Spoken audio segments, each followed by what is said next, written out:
name is Andre Panet. I'm founder of 99 Tastes, online delicatessen store, which tries to be a bit different than the others. I think it is very important to have startup spaces, to have places like co-working spaces, to have plug and plays, right? More or less, they're all copycats here. We have them in Berlin, we have them in Munich, we have seen many of them come, some of them went already. But they are, let's say, the founding point for many companies. Why? Because initially many people start working in the co-working space and then they meet, they start talking, right? They have ideas, they develop ideas.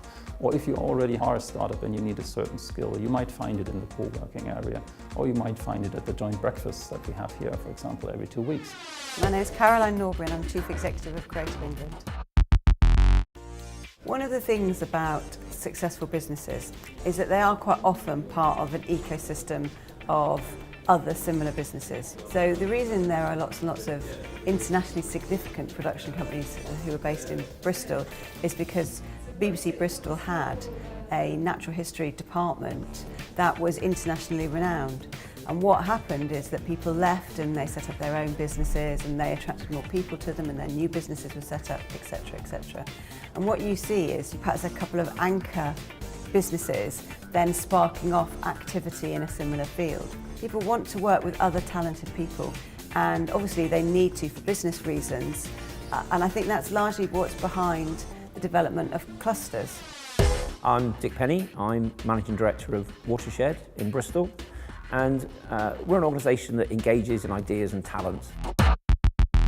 We set up the Pervasive Media Studio, creating a physical space that would host collaborative activity, and very much activity that was about emergent practice, about talent development and idea development, where you can put the day-to-day aside and think differently, behave differently and do differently.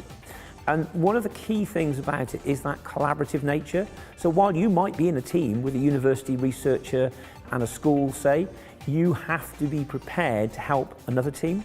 If they think you've got some expertise that they haven't got, the idea is you are interruptible so that you can actually, on the moment, provide that little bit of knowledge that they need. Charlotte Crossley, Head of Communications at the Innovation Birmingham campus. Faraday Wharf, which is the flagship building of Birmingham Science Park and the Innovation Birmingham campus, is 44,000 square feet. And across that space, there are around 70 office suites. Within those 70 office suites, there are actually over 100 companies, 85% of which are technology companies.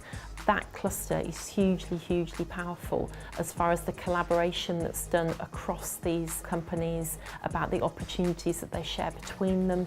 Some of them will share apprentices, some of them will work on contracts together, they'll pitch for work together, and just the general peer-to-peer mentoring that happens in the atrium, that happens in the coffee shop, that happens at the events that we run.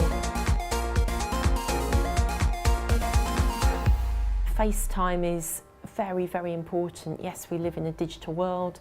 Yes, the businesses here are at the forefront of everything digital, but actually FaceTime is just unbeatable as far as being able to build and cement relationships and do business in a better, more efficient way. You can try and invent different clusters, but largely they tend to be organic. They tend to grow up because people are drawn towards working with particular types of talent or they need particular types of skills.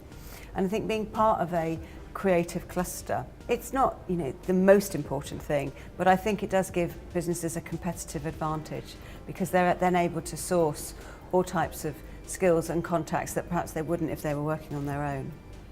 I think that's very valuable. You share experience, you share skill, you can get people at a lower cost on board maybe for certain jobs to be done.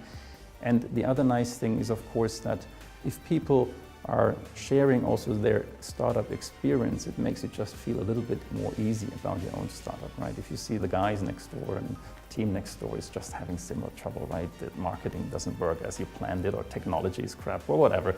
All these things that happen, it's difficult to find people. So it gives me at least a lot of ease to see that others have the same problems. I don't spend so much time doubting myself, right? And I just move forward. So I think that's very valuable in all those startup places.